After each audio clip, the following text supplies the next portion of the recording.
Good morning, everyone. Welcome to the 17th session of Understanding Risk British Columbia 2020. I would like to start by acknowledging that the land that on which I reside, work, play, and learn is the unceded territory of the Coast Salish people, including the territories of the Musqueam, Squamish, and Tsleil-Waututh nations. My name is Sahar Safai. I am part of the organizing committee of the URBC 2020 and member of the RR Pathways project team. Today, we are here for the session titled Towards Best Practices in Developing Coastal Flood Scenarios for Adaptation and Risk Reduction Initiatives. The session has been convened by Nicky Hastings, Jackie Yip, and Julie Van der Valk from NRCan. As always, I would like to also start by thanking our sponsors who have been generously supporting organization of this webinar, and we would not be able to have these 20 webinars without their support. Natural Resources Canada, Canadian Safety and Security Program, Insurance Bureau of Canada, Office of Housing and Construction Standards, BGC Consulting, Earthquake Engineering Research Institute, BC Real Estate Association, and Engineers and Geoscientists Association of BC. You're all very much familiar with the Sendai framework for disaster risk reduction, which has a timeline of 2015 to 2030. The design of URBC this year as a whole, but also every one of the sessions have the fundamental goal, objectives, and the priority for actions of Sendai at the heart of their design.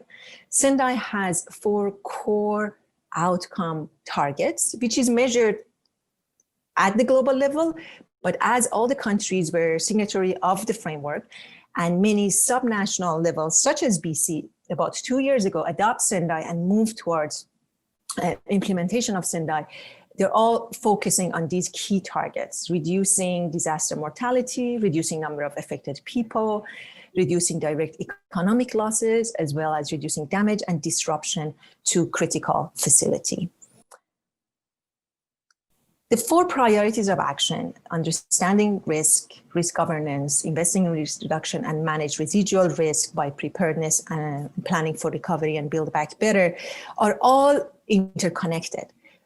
As is obvious from the name of the symposium, understanding risk is the main ingredient of our symposium, but all that goes into identifying and understanding hazard and risk and producing risk information is only meaningful when it's used and empowers the efforts of enhancing risk governance, increasing effective investment in risk reduction, and using that information to manage the residual risk.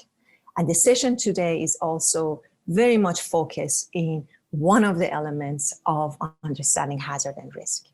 With that, I pass the stage to Nicky Hastings from NRCan, who is a convener of the event, and she will take it on from here. All right, so welcome all the participants joining today. I know that there's a big storm happening on the West Coast, so thank you for all those who could come out and join today. And I'll let you know that I'm presenting on the unceded territories of the Squamish First Nation and Tsleil-Waututh First Nation. And we have a very exciting and engaging session talking about coastal flooding and not just looking at current flooding, but looking at future flooding. So let me tell you first, given the significant uncertainties associated with the future climate, and we're looking at multiple scenarios to help us provide and place bounds on current and future flood selection. So we're really going to be zooming in on how to understand and what to think about when thinking about coastal flooding scenarios. So to set the stage about what we mean about coastal flooding scenarios, I'm going to kind of show you the 2 components, because scenarios mean different things to different people. So I'm going to start to sort of zoom in. So hazard scenarios are those that focus really on about the water. where the water is, how much it generates, how often it occurs.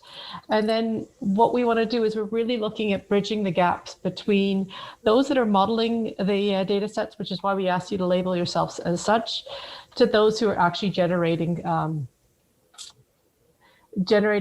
using this information to inform planning purposes.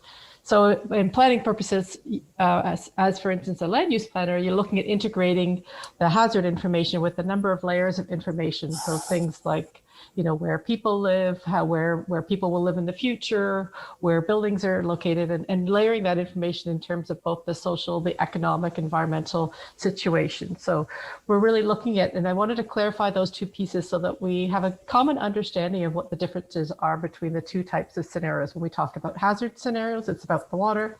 And then we talk about planning scenarios. It's planning and coming up with options for planning how you best want to plan your community in the future. So the session, the other key purpose of the session is to take what we learned today and to use this information to inform and development of a new guideline that we're working on. So we're working really closely with colleagues from the National Research Council. So a number of them are here on the call today. And we're working to take this information and inform and develop a new coastal flood hazard assessment guideline. So to take break down all those pieces of what it means in terms of what should go into developing those coastal flood hazard scenarios and how that can be used to inform and modeling your planning purposes. So this is going to be our agenda for the day. And I want you to get a chance for us to get to know each other better. So I'm asking if each of you can take a moment and to add more onto the chat. So we have our chat column to allow us to engage a little bit further. So if you could introduce yourself in the chat box. So feel free to post your name, your organization, your affiliation, and your interest in coastal flooding in the chat box. So if you can do that in a minute, that'd be great. And then as we go through our agenda today, we're going to hear from a couple of community presenters to learn a little bit more about some people who are already working on coastal flooding scenarios. So we're going to hear from the district of Tofino, who are right now experiencing a really thrashing storm on the west coast. District of Tofino, of course, is located right on the far coast of Vancouver Island. Many of you have gone there to experience the beaches and the sunshine on the west coast. And then we're going to hear from the Capital Regional District, which encompasses a large area on the southwestern part of Vancouver Island. And then later on, we're going to hear from, we're going to let you guys have a chance to talk, and we're going to have a couple breakout sessions. So it's a chance to learn from each other and capture what we learned through this. What we learned will be captured into the best practices guidelines that I talked about. So really interesting session and a chance to hear from different people as well as yourself to engage. I want to also mention that we had asked the Semiahmoo First Nation to join us, but they were unable to, they didn't have the capacity today to join us. So just let you know that that had been written in the agenda, but it's just going to be two communities we're going to be focusing on today. So with that, I'm going to introduce our speakers. So first from the Capital Regional District, I'm introducing Nikki Elliott. Nikki is she's the Climate Action Program Coordinator for the Capital Regional District, which is located in Victoria, British Columbia. She leads a team that supports the CRD and the region's 13 municipalities and 3 electoral areas. She works on developing and implementing emissions reductions and adaptation strategies, in addition to undertaking climate change related technical and planning studies with community partners. And key to this discussion today, she was the CRD's project manager at a new Capital Regional Coastal Flood Inundation Mapping Project, which we'll hear more about today. So that's Nikki Elliott. And then in conjunction with Nikki Elliott, Tanya Patterson is from the Emergency Program Coordinator at the City of Victoria here in British Columbia. And her team is responsible for the community's mitigation, preparedness, response, and recovery activities related to emergencies. She holds a Master's of Arts degree in Disaster and Emergency Management, and she has led the city in conducting a hazard, risk, and vulnerability analysis and in updating of the emergency plans to reflect the city's risk profile. And she has been working closely with the Regional Emergency Management Partnership and also with the Capital Regional Coastal Flood Inundation Mapping Project that I mentioned earlier that Nikki Elliott was leading. So she works closely with Olympia Koziatek, who was unfortunately unable to join us today due to a family family issue. So thank you and welcome, Tanya. And then we'll be moving to the district of Tofino. So first I'd like to mention Keith. Keith Orchiston is from the district of Tofino, as he's the emergency program coordinator from the district. And he provides emergency planning and project managing support for the district. So we're really grateful to have Keith join us today, because I know that, as I mentioned, Tofino is really getting hammered by a big storm today. So thank you for taking the time to, I know that it's really busy for you right now. And he has, of course, been involved in a number of projects as both an emergency planner and a responder. And he's worked on a number of projects, of course, including mitigation, preparedness, response, and recovery efforts. So the 4 pillars of emergency management. And he recently worked on a coastal flood risk assessment and tsunami vertical evacuation scoping study to inform the tsunami evacuation response efforts. And he knows firsthand how the challenges involved with integrated risk management. Is his approach to produce comprehensive objective-driven action plans for all phases of the emergency management life cycle. So welcome, Keith. And then lastly, I'd like to introduce Silja Hund, who's a hydrologist with Ebbwater Consulting, and she's an expert in flood and drought extremes, risk analysis, and community adaptation. She obtained her PhD from the University of British Columbia with a focus on climate change impacts on surface water and groundwater resources and socio-hydrology. She has a wealth of experience. Silja has worked on flood risk modeling for more than 6 years, and she takes an interesting, both holistic and probabilistic approach to flood risk assessment. So looking to learn more from Silja and the work that was undertaken in the district of Tofino. So that's who we're going to hear from today. So with that, I'm going to pass it over to my colleague, Julie Van de Valk. Julie's going to lead us through a polling session. Fantastic. So we just have a few questions to help us all get started and get to know each other and what we think and know about coastal flood modeling. So I've got a Mentimeter question here. So there's 2 ways to access it. One way is to use your phone and scan that QR code at the top of the screen. And the other way is to go to an internet application and type in menti.com and use the code there, 8230352. So if folks want to do that, and then we can take a look at what data gaps exist to carry out coastal flood modeling. We're going to be making a word cloud with this, so please give us very short responses, 1 or 2 words. Water level. That's a great 1 or 2 word response.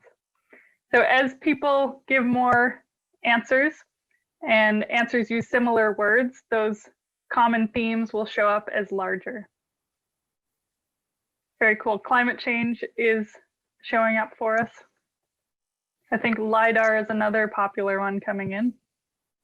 And I believe you can vote multiple times. And if you see one on the screen that is really important, you can type that one in and that'll help it be larger for us.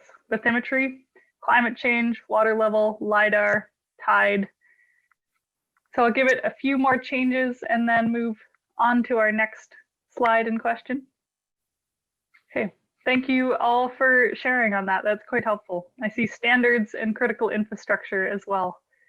And I believe now we're going to pass it off to, I can't see the agenda while I'm presenting, but I believe it's the CRD.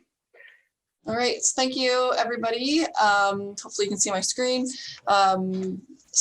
Correct, I worked very closely with a team this past year to complete a recent project, our Capital Region Coastal Flood Inundation Mapping Project. So I will speak a little bit to the overarching motivation behind some of it, as well as the sea level rise and storm surge component of it. Then I'll pass it over to Tanya to speak to the tsunami piece of the project. We do have our senior water resources engineer from Associated Engineering, David Forde, on the line. He's also our deputy project manager for the report for our analysis. So he is here if we get into any technical inquiries.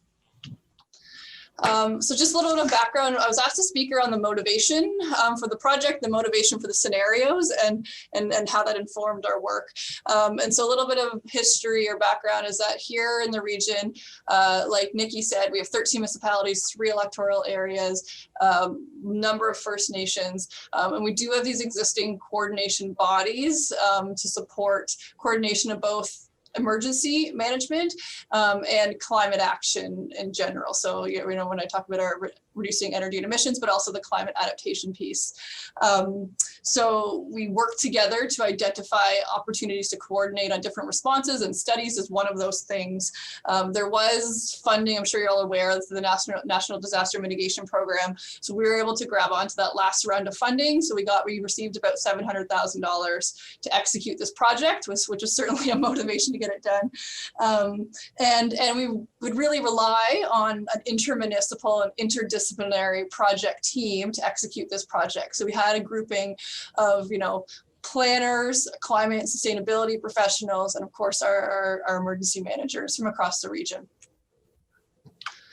So really with the motivation for this project in general was to provide further information on hazards associated with coastal flooding, both related to sea level rise and tsunamis. The intention with this is to support and inform current and future flood policy and planning activities. There's different, as you all know, I'm sure, there's different requirements for local governments to work through this stuff. And we felt having a coordinated data set would be super helpful on this.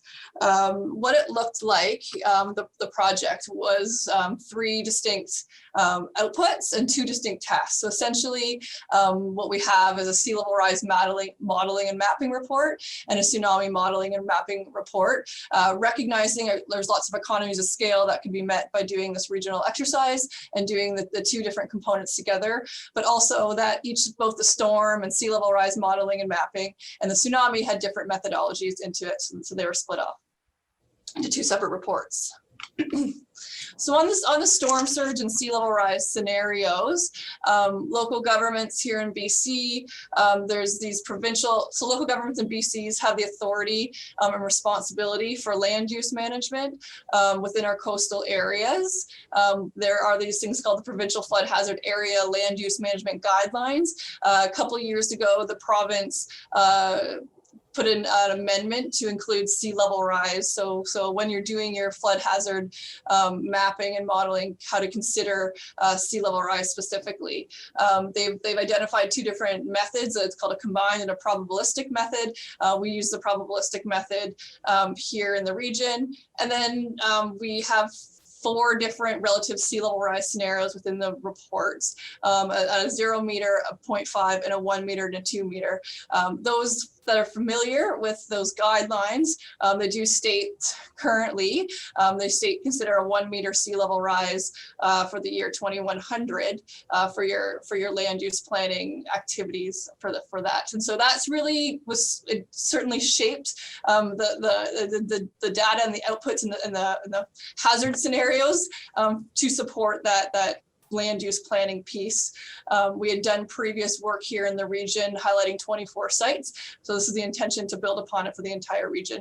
There was also 5 annual exceedance probabilities included that are included on the slide there. Again, relying on guidelines, both the provincial ones, but other Ministry of Environment and Flynn Row here. There's many guidelines. The grant itself articulated what we should be considering, so that helped us out as well. And then we did get external consultant support to help us scope sort of our grant and the project to see what we need to make sure we have all the outputs that would support us. Now I'm going to pass it over to Tanya to chat about the tsunami side. Thanks, Nikki. In regards to the tsunami side of things, this project really was spurred from the tsunami warning that we had on January 23rd of 2018, where a 7.9 magnitude earthquake in the Gulf of Alaska triggered a tsunami warning for Vancouver Island, including the communities in the capital region. Now, this wasn't something that we expected to happen. Emergency managers across our region we received notification through the provincial emergency notification system, which comes through the National Tsunami Warning Center, that there was a tsunami warning in effect for our region. Previous modeling we had done showed that far off earthquake posed little risk for us for a tsunami. So all of our previous education and modeling was focused on a scenario we modeled in 2013, which was just one scenario of a magnitude 9.0 Cascadia subduction zone earthquake. And we based all of our inundation levels of 4 meters or higher as the safe zone off that modeling. So we really needed to understand all of our risks and make sure we had all the data that to inform the public as best we could. There was a bit of a inconsistency in approaches in our region on how we responded to the tsunami warning because of the lack of risk knowledge. So for the new project, the entire region was modeled to a minimum resolution of 30 meters, which is in line with international tsunami planning guidelines. And additionally, 5 areas were selected for detailed inundation modeling at a resolution of 4 meters due to their population, harbor complexities, and significance. The study areas selected for this detailed modeling were Victoria and Esquimalt, Saanich, Oak Bay, Sydney, Souk, and Port Renfrew harbor areas. So how did we select the scenarios to be modeled? There's many different scenarios that could trigger a tsunami in our region. So the consultant team included academic experts. They reviewed scientific literature and analysis to select the appropriate tsunami generating sources for modeling. And they worked with emergency programs in our region who had specific events to offer or suggest. This is found in table 2 of the executive summary if you're interested in looking at these scenarios. 11 sources could be accommodated within our project scope. This included modeling a combination of Cascadia subduction zone events, far field events, and local crustal fault events to better understand both likelihood and potential impact. What we wanted was a range of magnitude, sources, and probabilities, so it was a balancing act on choosing which scenarios. It's important to emphasize that sources have different probabilities of when they may occur, and they should be considered. For example, the Cascadia subduction zone, which is the L1 event you see at the top there, is the worst case scenario. It has the highest magnitude and highest impact, but the lowest probability, so a 2,500-year return period. The Cascadia subduction zone northern segment, the CSZ-NS, the second one on the chart there, it's also known as the big one. It has a lower magnitude, lower impact, but still very significant, just lower than the L1 event. It has a higher probability, so a 500-year return period. And the northern, this one is similar to the 2013 study that we completed.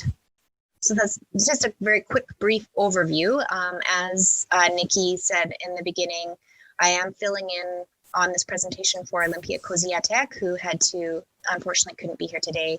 If you do have follow-up questions, she would be happy to help from the emergency planning side. She led the tsunami portion of the project in the CRD.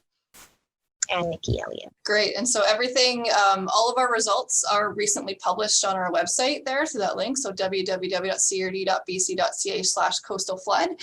And really, this was like I said at the beginning, a data exercise, but all of the data has been shared with local governments here, First Nations and other relevant stakeholders, so that folks can do further, risk assessments, that there's recommendations within the report to inform planning and policy, flood construction levels. And so really everybody's sort of taking some time to understand the implications and working with those networks that I said previously to coordinate on next steps. But that's our project in a nutshell. Thank you. Thank you both, Nikki and Tanya. And then we're going to pass it over to Tofino.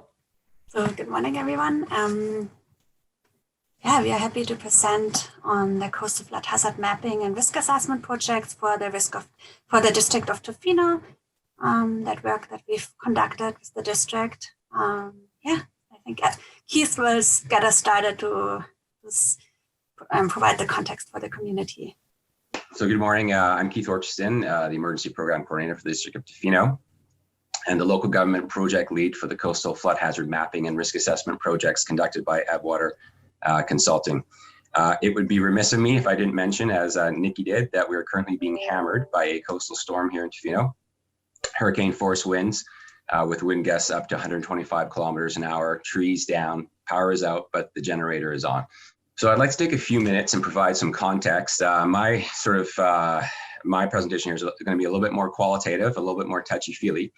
So I want to provide some context for what motivated our mapping and risk assessment projects. And what I'm really trying to highlight is the resilient connection between people and place and how this influenced the selection of coastal flooding scenarios. But first, I'd like to recognize that Tofino is located within the Hahulfi of the Tloquit Hawea. I'm privileged to work, live, and raise a family in this unceded territory. So now a little bit about Tofino, the place. Tofino is situated at the northern end of the Asawista Peninsula, flanked by ocean on 3 sides. To the west is the Pacific and the Cascadia subduction zone, which exposes Tofino to both coastal storms and locally generated tsunamis. To the east is the calmer inlet waters, ecologically sensitive mudflats, and community of Apitsit. To the north are the communities of Ahousit, Hot Springs Cove, and Heshquiet, as well as regional and distant tsunami sources from Haida and Alaska. To the south are the communities of Sawista and Taistanis, the Pacific Rim National Park Reserve, Nucluit, and Hatasu.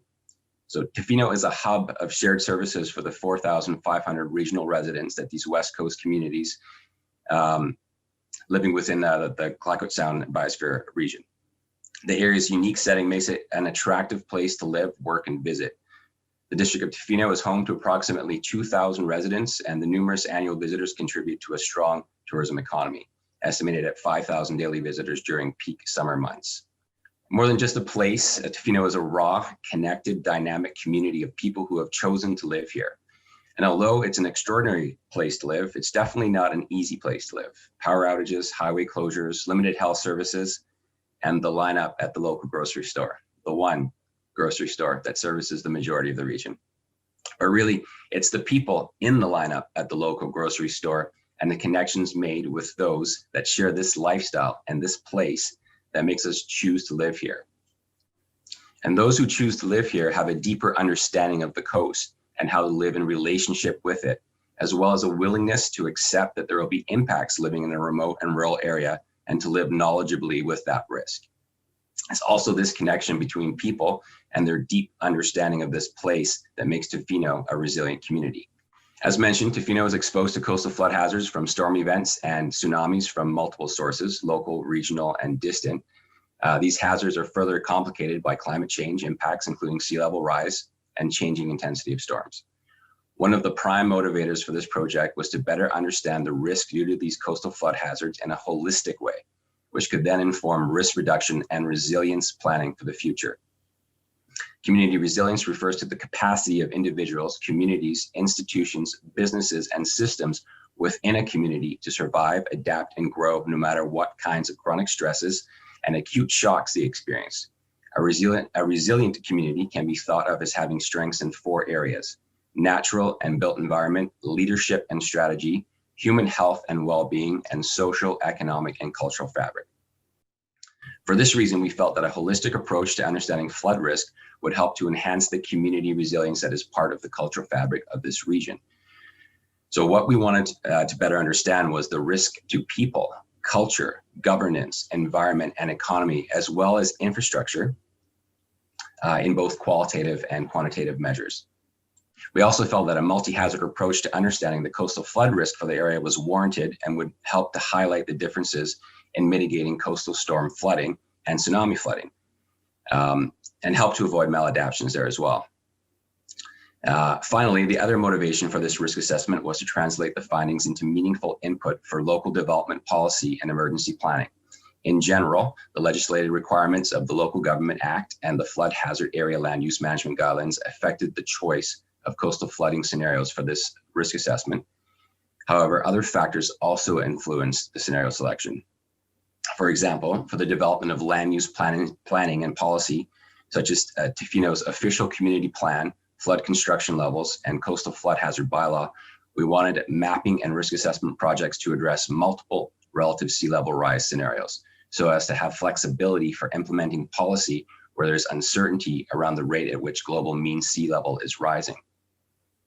And for the development of a tsunami planning level, tsunami development permit, and evacuation route planning, our preference was a probabilistic tsunami hazard assessment, but what fit in our budget was a deterministic worst case scenario for a Cascadia subduction zone event with multiple relative sea level rise scenarios.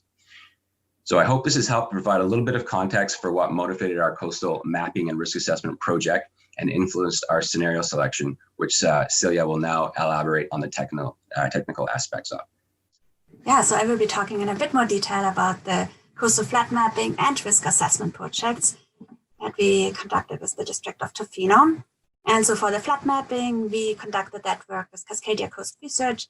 And as Keith said, we looked at both coastal storm and tsunami. But I will be focusing on the coastal storm for this presentation, for time purposes. And Keith mentioned for tsunami, we looked at the one Cascadia subduction zone scenario. And so specifically, I will be talking a bit more on kind of why did we select specific likelihood scenarios for our analysis. And so the first consideration was to include the regulatory flood, so the 0.5% annual exceedance probability, which is kind of a relatively rare, relatively severe flood scenario, and which is often used for planning purposes. We also wanted to include a flood that has occurred in recent memory, so a milder, more frequent flood. And it is really important to include these frequent small flood events into our hazard assessments and risk assessments, because we have cumulative effects that can add up over time. We also included a more extreme flood, as well as a range of likelihoods. So the key was here to really have this distribution of different likelihoods from frequent to rare events. However, so far we only looked at the present day, and as we all know, climate change is occurring and the sea levels are rising. So as Keith mentioned, we also included 4 different sea level rise scenarios, assuming that storm activity, however, stays constant in the future, according to the literature right now. And so we modeled in the end a total of 20 coastal storm flood scenarios using a joint probability approach. And now I kind of want to talk a bit more about why do we need that many likelihood scenarios for a comprehensive risk assessment and future planning and policy, and talk about the flood risk assessment project that we conducted with Shift Collaborative and the EBIS Center from the University College London. And so I just wanted to take one step back quickly and review what risk really is. I'm sure you're all pretty familiar with that through this conference and your work. But just as a quick review, so risk is really what we're looking at, the potential impacts over time. So we have that time component in risk, which is really important. So it's composed of likelihood, so what is the chance an event will occur, and the consequences. So what are the impacts if that event would occur? And consequences are composed of hazards, so where and how big is the event, and what is in the way of the hazard, the exposure, and how vulnerable are the exposed elements. So clearly, hazard scenarios are key input to risk assessments. And then, of course, along with exposure and vulnerability for a holistic set of indicators. And so if we want to do a comprehensive risk assessment, the best practice recommendation is really to conduct a full statistical accounting of risk. And so for that, we're not only looking at one single scenario, but we're looking at many possible likelihoods, so from rare to frequent.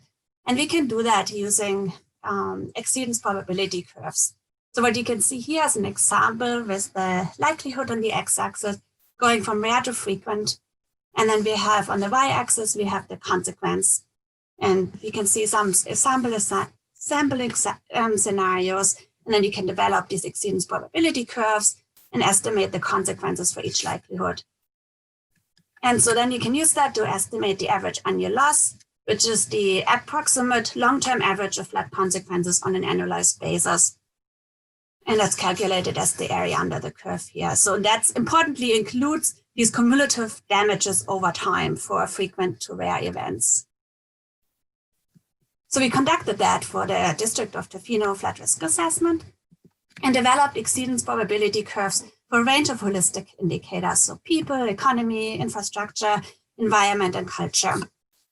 And again, you can see the likelihood on the x-axis and then the consequences on the y-axis for 4 different sea level rise scenarios. And so these curves really help to show a much more nuanced picture of risk. So we can see than just looking at one single scenario. So for instance, we can see that consequences increase significantly with sea level rise. So our frequent events in the future with sea level rise have much more damaging consequences than the extreme events today, or we can see thresholds in changing consequences. So overall, it highlights that we need to consider that full range of likelihoods in our hazard mapping to have it available for risk assessments. And we can use that information to develop risk maps. So for instance, here you can see risk, so not consequences, but risk as the combination of consequence and likelihood for each of the grid cells. And so we can see that highlights priority areas. And again, it accounts not only for the catastrophic events, but also for these cumulative damages over time. This can really help prioritizing mitigation actions. Yeah, and to some of our takeaway messages. So yeah, when we're doing hazard modeling, flood hazard modeling, it's really important to look forward for what these scenarios will be used for risk assessments and policy. And that's what the session is about. So I'm glad we're having this discussion. And it is really important to include more than one likelihood scenario to be able to account for this diverse range of potential consequences. So we should include at least 5 likelihoods to enable comprehensive risk assessments down the road with a well-distributed range of likelihoods to present the full picture of risk and include mild and frequent floods as well in these likelihoods. And of course, include climate change scenarios, as we need to prepare for climate change, and flood maps are really a key tool for that. And then lastly, we need to keep in mind, however, the appropriate level of analysis for our project. So are we kind of at the first stage of about thinking about hazard and risk and need a high-level risk assessment to prioritize hazards for further detailed hazard mapping and risk assessment? Or are we already at that second step where we're looking at detailed hazard mapping and detailed risk assessments for local government infrastructure planning or to inform risk mitigation decision making? Yeah, and with that, I would like to thank you all and hand it back to Nikki. And thank you to our community presenters. And I also add that we have Councillor Joanne Charles from Semiahmoo First Nation who's able to join our call. I know you two are getting hit by some storms possibly coming into the Boundary Bay area. And we have a great opportunity to be able to work with the First Nation. Joanne, if you were able to say a few words about coastal flooding in the Boundary Bay, I can pass it over to you briefly. Hi there, it's Joanne Charles, ASIM, Sachalachestium, Skeletoit, Squinemia 2, Sitznatsium. Good morning, everyone. My name is, traditional names are Skeletoit and Squinemia 2 from Semiahmoo First Nation. And I'm part of the leadership here at Semiahmoo, and I'm emergency program coordinators as well. And I'd just like to thank Nikki for allowing me a few moments to speak. And we've been involved with in seeing climate change in our community for a number of years, and seeing the difference that coastal sea level rise and climate change has had on our foreshore and within our river. And Semiahmoo embarked on an emergency programming back probably when right after we did our climate change adaptation vulnerability assessment in 2012. We started looking at the need to ensure we had an emergency program and plan and response in place. And as such, we are one of the first Lower Mainland communities to have a then called tsunami siren, now called an all hazards alert broadcast system, basically to be able to send messages out to our community. And of course, where we are in Boundary Bay, we are Trans-Boundary First Nation and separated by the Canada-US border, and Semiahmoo Bay is enclosed by a full US waters. And so when we were doing our work, we saw that the information that Canada had versus what NOAA had in the United States was way different. And I also had some inside info with regard to the person who did some of the tsunami modeling for NOAA, and who was creating some of the modeling. And so we kind of went with the US information to assist us with the purchase of that broadcast system, so that we could look after our community and do the things, and knowing that one of our origin stories comes from flood times and the historical floods in our oral history, that it was important for us to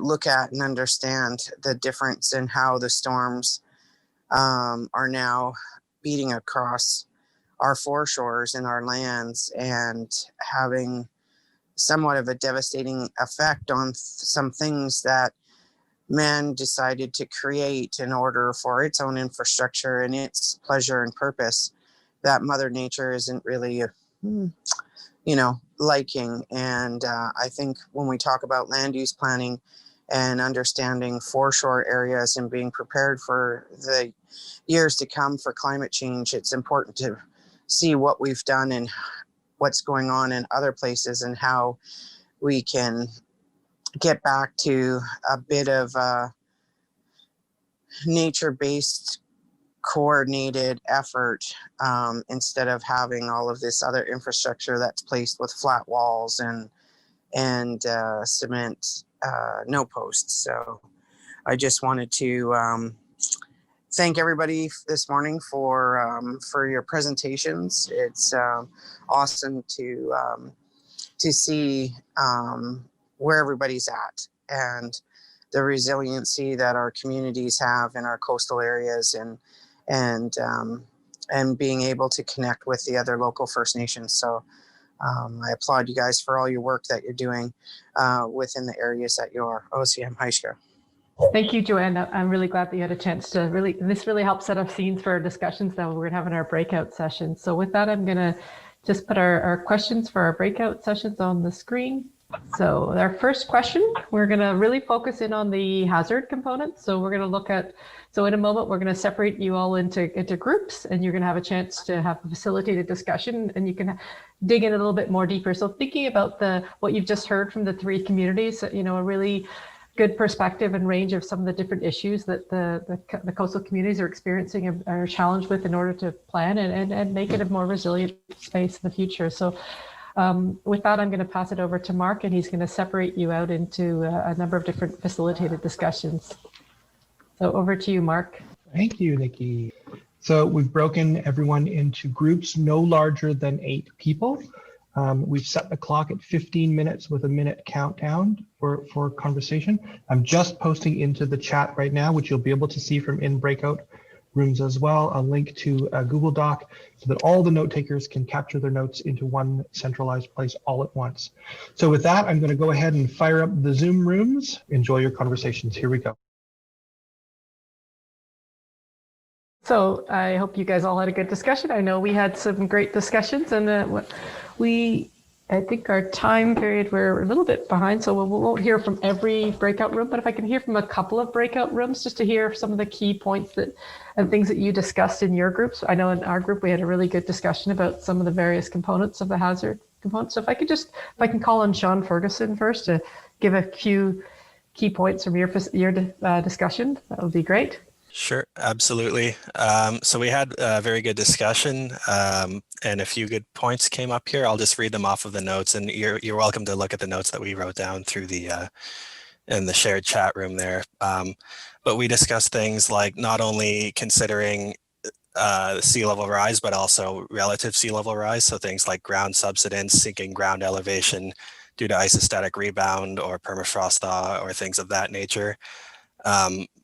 We also discussed probabilities and uncertainties of those probabilities. So things like joint probabilities and compound events, storm surge combined with tidal stage, storm surge combined with wave action and things of that nature. One interesting point that came up was debris impact, quantity, and movement. So not only what is the water doing and how deep does the water get, or how fast is the water moving, but also what sort of debris is that flood water carrying, and the impacts of that debris impacting with structures. And then finally, we also discussed erosion and terrain changes during the event. So things like coastal geomorphology, how does the landscape change during or following flood events? Thanks, Sean. Yeah, sounds like you guys have some really good discussion. Okay, you know what? I'm going to hear from one more speaker. Let's hear from other Joseph. Let's see, Joseph. Did you want just a few couple key points from your discussion group before we move to our next question? Yeah, so same thing as Sean. One thing that kind of surprised me was the inclusion of debris transport during high velocity inundation. That was one worry that came up during tsunami events, and also there was some insight of some need for balancing the uncertainties that happen. So let's say we consider in Tanya's presentation, she included many different earthquake scenarios. How do we actually balance all of those into a risk map that's easily can be communicated to the community itself? Mm-hmm. Yeah, interesting. Yeah, good points. Okay, so with that, we're going to set up our second question. So we're going to move away from the hazard scenarios. We're going to move into the planning adaptation scenarios. So this is, taking the modeled information and using it to inform your planning purposes, thinking about the different various options. So in a moment, Mark will be breaking you out into the same groups in a minute, but so some things to start thinking about, to start considering, land use changes, population changes. So what kind of information will you need to inform your scenario planning? So your scenario planning as opposed to the hazard planning components. So with that, I'm going to pass it back to Mark, and he's going to then send us off to our breakout sessions again. All right, so I've put the question with a couple of prompts to consider and discuss in the chat, and I'm going to go ahead and open the rooms again. Same deal, and if you need help, I'm here for you. So have a good conversation. Here we go. Okay, great. I hope you guys had some really good discussions. I know our discussion was really insightful, building on the first question into our second question. And I'm now going to reach out to a number of the facilitators. Love to hear from a couple of people to hear more about what you guys talked about in your group. So if I can reach out to Enda Murphy, do you want to give us an update? Yes, so we had an interesting discussion, so as regards what to consider when developing planning options, one of the things that was brought up was the need to consider the adaptive capacity of a particular community or jurisdiction. Do they have the know-how, the expertise, or the plans in place to react and adaptively manage risks? There was some interesting discussion around considering, urban growth and population growth and development in assessments, and that it's quite challenging, and there's probably still quite a lot of work to be got through and understanding on some of the basics before we can even begin to tackle some of those challenging issues, given some of the uncertainties involved. We discussed a little bit about the different types of strategies for adaptation, things like protect, accommodate, retreat, and avoid. And then we talked a little bit about, how different stakeholders affect decision-making surrounding scenarios and which stakeholders should be involved, with kind of, I guess, the feeling that really depends on the objective of the assessment, and that determines the stakeholder and groups. But also that there's some uncertainty in certain circumstances when it comes to responsibility and ownership for decision making, and so that can create challenges in that process. With that, I'm going to pass it over to Julie Vandervalk to give an update on what some of the key points that you discussed in your session. So, Julie, over to you. One of the first points that kind of directed our discussion was that decisions should be made based on consequence, and that should be really rooted in which scenarios are considered and what's done with them.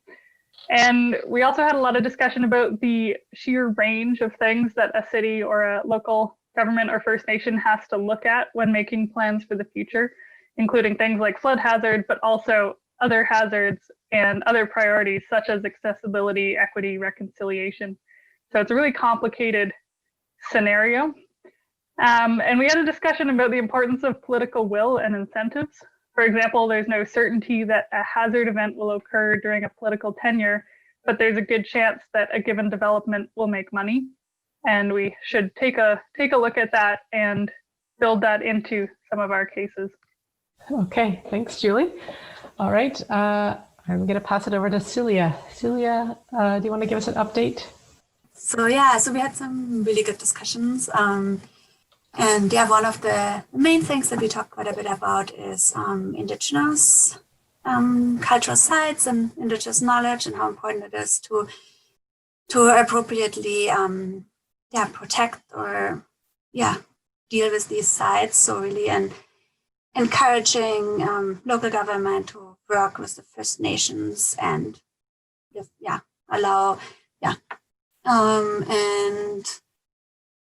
and that really kind of the importance of moving away from planning on a specific flood risk assessment, the specific FCL or flood construction level into the future, but have more kind of an adaptive approach and not just plan for this one line in the future, but kind of have a more adaptive framework and think about detailed risk assessments and risk curves to encourage that. Yeah, we're hearing a lot of similar points now in some of the discussion groups, but I'm going to pass it over to Sahar. Sahar, if you want to give us an update on some of the key points from your discussion. One of the points that was raised both in the first discussion and then was brought into the second discussion was attention to not only the extreme events, but also frequent low intensity events. And especially it was interesting, one of the colleagues mentioned that they were hearing a lot, the requests from the planning colleagues, the planning clients that they're very much interested in more frequent, to understand the impact of the more frequent events, to incorporate it into their planning. And in many ways, those can actually be quite costly at the local level because they happen more often and disrupt the life. Whereas from the engineering point of view, those frequent small events are kind of nuisance and would not disturb the structures or would not have high physical damage in a sense. So that was one of the interesting points. Another item that our group got into discussing and getting passionate about was the issue of, in a sense, governance of this process, how to engage with the community and how important it is for them to be engaged in the process of discussing, understanding the scenarios, but also the planning options, which I guess the passion comes out because all the colleagues in different parts of Canada have been facing the challenges in engaging with the community, both in communicating information, helping them understand the nuances of the scenarios and different scenarios, the likelihoods, the impacts, but also then deciding and feeling empowered. That was another very interesting point that it was raised, that the communities that feel they're empowered either or both financially, but also because of their engagement in the governance of their jurisdiction, so that they can change policies, regulations, and land use plans or influence that, they always get far more engaged in the process. Yeah, thanks, Sahar. If I could just summarize, we need to consider a range of severities, both nuisance events and extreme events. The cumulative impacts of nuisance events can amount to significant impact over time and can be in some ways comparable to some of the more extreme events. And then for the second note there, we need to consider community composition and evolution over time. So things like changes in community composition, changes in zoning bylaws, were structures well maintained. We assume that structures are going to be maintained over time, but sometimes that's not necessarily the case. And also one final point that was brought up was changes in risk during an event. So going back to evacuation, which was mentioned previously, how does the risk evolve during an event, and how does that inform different evacuation strategies? Thanks, Sean. Okay, and Joseph, if you want to give us an update too from your group. Sure. Yeah. So one of the things that we talked about in regards to actually deciding the hazard scenarios was, of course, the how do we take into account the compounding hazard, especially for tsunamis when earthquakes always precede a tsunami. So how do we account for that? And then also one other discussion topic was there was some talk about that the current guidelines are kind of too focused on setting flood construction levels, but some other guidelines have, some other international guidelines have more adaptation solutions, like putting essential services above the first floor so they don't get inundated. Thanks, Joseph. Nikki Elliott, I know you had some really good points in my notes, but Nikki, if you want to give a couple of key points from our discussion, we had a really good discussion about some of the components in terms of planning purposes and some of the challenges mostly that we're dealing with. Yeah, if I can just pass it over to you. Oh yeah, I spoke a lot. So there's just different challenges, I guess, around implementing from a land use perspective. I think around what's the type of information, what's the scenario, how do we communicate this to decision makers and to get community buy-in and to understand what the best approach is and what the on the ground implications are. I think that's a piece that's it's just seeing across some of the case studies of municipalities that have embedded flood hazard with considering the sea level rise stuff specifically, it's limited. And I think just kind of the other kind of pieces around considering ecological. I think we had a good conversation around data sets and just as the more things we're considering in our risk assessments or to support decision making around impacts, ecological or cultural sites or even key infrastructure. There's a lack of sort of data sets, consistent and fully available data sets. The higher the scale you go, and so there's certainly opportunity to capture that in a form that's usable and consistent and easy. That's what we're talking about. Thank you, Nikki. And I see, just looking in the chat, Nelson Lee made a really interesting comment that that is interesting that planning will be based on consequences, and a lot of groups are calling for risk-based planning. So yeah, Nelson, I hear you on that point. I don't know if you want to elaborate a little bit further, Nelson? Yeah, sure. Well, I'm an engineer, and the engineers and geoscientists, BC, frequently in their documents, their guidelines have asked for, change regulations, even influence regulations, so they'd be more risk-based. And so that's why I mentioned that. Although I would say the one problem with that is we really don't know the likelihood of any future climate. We don't know it too well. And so we have to be a little bit careful just blindly taking, consequence multiplied by likelihood and say, well, that's the risk, right? But that is the trend though. Yeah, I hear you. It is a challenge. And we heard that in our group too, the challenge of choosing climate scenarios and what really, because of the uncertainties. And then there's one more question in the chat group from Jesse Neri, who's talking about a side idea of using scenarios to advise planning alternative infrastructure and daylighting or rearranging communities over time to reduce risk. Well, if we understand where the risks are and what the damages are, and it kind of relates to places like in Vancouver and parts of the mainland where we've actually erased some of our flood capacity and live in it.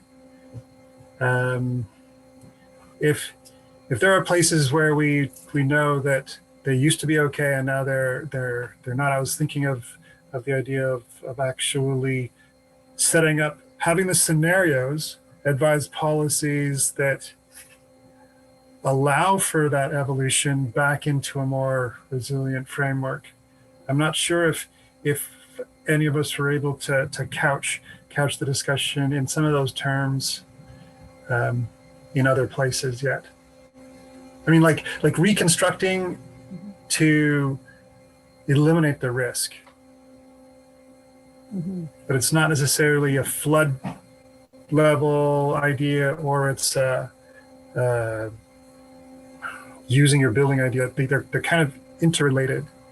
Yeah. It is interesting when you do development, whether it's community level or when a developer's doing property or whatever, I imagine this is probably already involved, but that they must take whatever's going to happen for future climate change into account, whether it's increased rain, increased temperatures, increased sea level, increased flooding levels.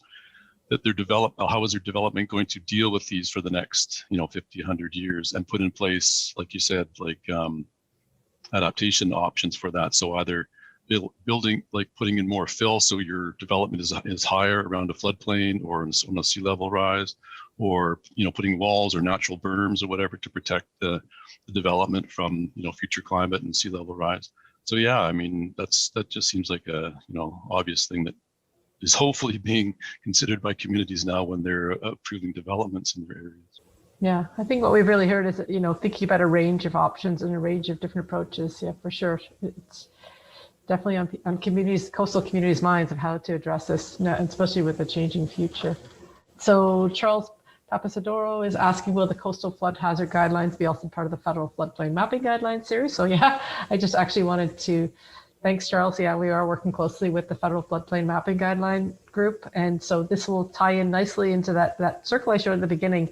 This will be addressing kind of we're going to focus on the guidelines on just the coastal hazard component that's not really well addressed in the current floodplain mapping framework. So it'll bring a focus to the coastal hazard side of things. And then for the coastal risk side of components, we're working closely with the group that's already underway developing the new flood risk assessment guidelines. So we'll make sure that the coastal component gets added to that. Jessica Schubert, there's a comment here. Legislation of BC will be mandated for current and future risk and mitigation strategies through the Emergency Program Act modernization. Yes, that's great. Can anyone elaborate on this? Is this via the MAH consequential amendments? I don't know if we have anyone from the province on board or where we're at currently with the Emergency Program Act modernization, but if someone wants to respond to Jessica's point. I think that was because of one of the discussion points from our group. I think it's because BC was one of the first provinces to adopt the Sendai framework in their program act. So I think that is coming up soon. But it was one thing that we discussed in the group. So next I want to let you know that, of course, and I touched on this already, that some of the work that a number of our people on the call, some of the facilitators that were actually part of your groups are part of a larger project. The folks from National Research Council, and we're working, as I mentioned, to inform and capture some of the discussions that we've had today to start to inform and get at best practices and capture what different communities are using, because these are so many struggling issues with the given climate changes. And that we're within this work, we're also working with 3 communities across each one of the coasts. So in the Pacific region, we're working with Samiemu First Nation. So you heard from Joanne Charles today. And we're generating some new modeling data sets for storm, for tsunamis, a range of different types of tsunamis, and capturing that through the best practices guideline that we're working on. And then in the Arctic region, we're working with the hamlet of Tuktoyaktuk, another community that's facing massive changes to sea level rise, to flooding on a regular basis, and lots of erosion happening at rapid rates. And then on the Atlantic coast, we're working with the region. We're working with the province of New Brunswick and the Acadian Peninsula in New Brunswick. It's a fairly large region, a fairly low-lying region that gets exposed to a number of storms on a regular basis. So trying to capture and working with them to generate new modeling data sets at a regional scale and at a local community scale in a number of communities in the Acadian Peninsula. And then we are working on developing a flood risk modeling tool that can be used across Canada. So we'll be test piloting in each one of these 3 communities, these 3 coastal communities. And it's called CanFlood, the application. It's a flood risk modeling tool. And it will combine different damage functions to be able to assess some of the impacts and to flood various types of flooding events. And then, of course, we're working closely with these communities to make sure that the work informs best practices and helps sensibly informs risk reduction strategies and decision makings for adaptation. Yeah. So with that, thank you everybody for your time. Can help. We'll come to the end of our end of our presentation today. And I really thank you. First, I want to thank our presenters who took the time out of their day to help inform our discussion today. And of course, I really want to thank you guys, the participants who, dug deep and told us about your concerns in this realm. This is really going to help inform what's going to happen across Canada, especially in terms of the guidelines practices. And then I want to thank our facilitators who spent time to work closely with you guys in the breakout discussions and capture some of those key points, as well as a couple of our note takers as well. So, and then lastly, I want to thank our the Understanding Risk group, the Understanding Risk Symposium group that's been working hard to make this whole series happen. It's really been a great session. So with that, I'm going to pass it over to Sahar. Thank you so much for the very interesting, informative session. Nikki, Julie, Jackie, who is not here, she was helping for a while before she goes on mat leave, and the fantastic speakers, facilitators, note takers, Mark behind the scene. In lieu of gift for the speakers, we are donating $400 to this local NGO, Preparing Home for Canada, which is a community-based resilience planning program for Indigenous youth to support them to reach their potentials in becoming emergency preparedness leaders in their own communities. Thank you so much, and hope you have a great afternoon.